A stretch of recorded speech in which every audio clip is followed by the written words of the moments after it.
Amitabh Bachchan, Salman Khan, and Ayushmann Khurrana. You may have seen these Bollywood actors promoting cryptocurrencies or NFTs. Now, NRIs are the latest to hop onto the bandwagon of cryptocurrencies. In the last 2 to 3 months, many NRIs or non-resident Indians have started remitting money or sending money from USA or Middle East to India through cryptocurrency exchanges. I'm Sachin Dave, Senior Assistant Editor with Economic Times, and we'll go through what this really means for not just the banking channels, but for cryptocurrency in India as far as regulations are concerned.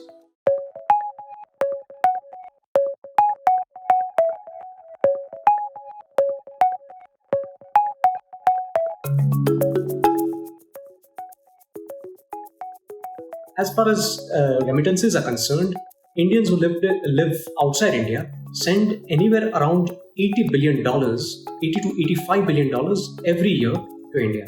When remittances are made, it is to India, or when money is being sent to India from Middle East or from the USA, it is basically done through a couple of ways. The first way it is being done is through the banking channels.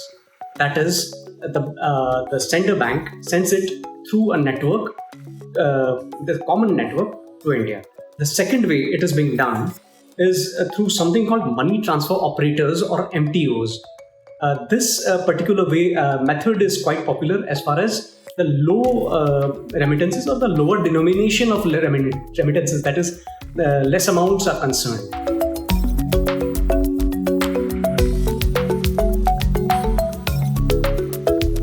So, why are people experimenting with cryptocurrencies? Sending money across the world is a very, very expensive and time-consuming process, mostly because of the number of entities involved. Right? When you send money from, let's say, US to India, the money first goes from your bank to a central receiving bank. That money is then sent across the world via this network called as a SWIFT network to a correspondent bank in your country. And then that correspondent bank transfers the money to your local bank. Your local bank eventually then converts it into the local currency and adds into your account. Right? Now you can clearly see, because of so many middlemen involved, everyone wants to take a cut. And because everyone wants to take a cut, this not only becomes prohibitively expensive, but also time consuming. Just to give a sense or an example, sending money from US to India typically takes about 11 days. And not only that, it costs anywhere from $25 to $50. And as a result of this, if you're ever wanting to transfer small amounts or wanting to do, let's say, transactions or wanting to sell services across the border, this becomes a very, very big bottleneck. World Bank estimates that the cost of sending money through either banking channels or through MTOs is anywhere around 6 to 9%. That is quite a cost for sending money to India, or for that matter, to any other country.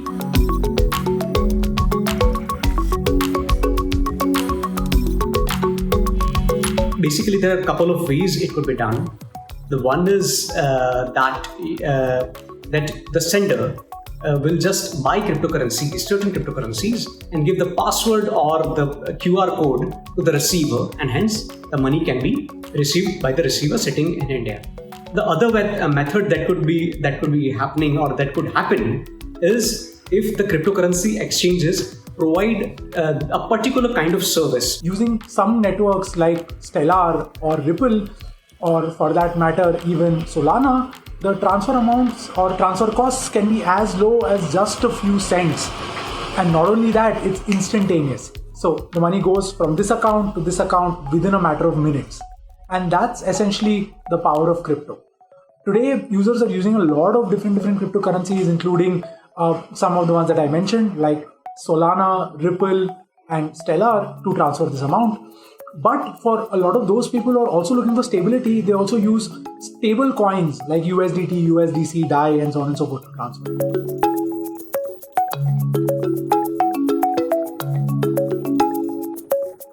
The first and foremost that many of you may have guessed is the fluctuation of cryptocurrency, which means when you buy the Bitcoin in, say, the US, the price might be hovering around 50,000, but by the time you receive the money, it could go to 65,000 or it could go to 55,000. How do you account for such varied fluctuations?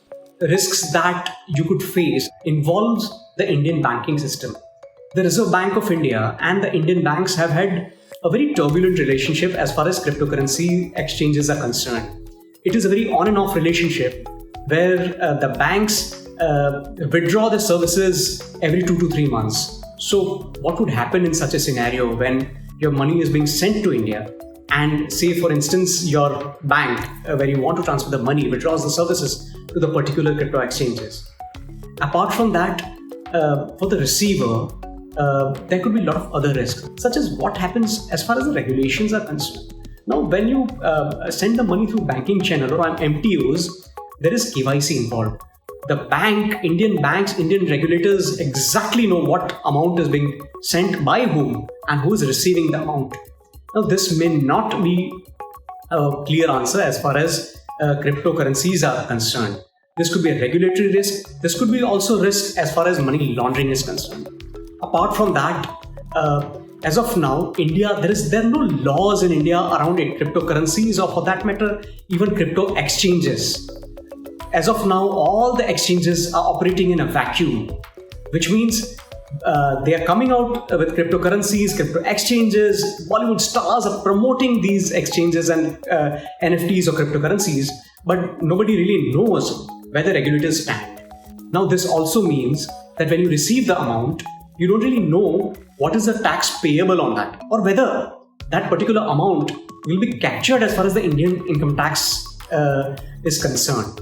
So I think this is what is important, why it is important for the Reserve Bank of India and Government of India to quickly come in and fill in this regulatory vacuum and tell everybody, caution everybody that look, even though we have not banned crypto assets as yet, unlike China, please remember that you are going into this at your own risk. There is no guarantee either from the government or from the Reserve Bank of India that the value that you paid for it yesterday will remain the same value tomorrow or the day after.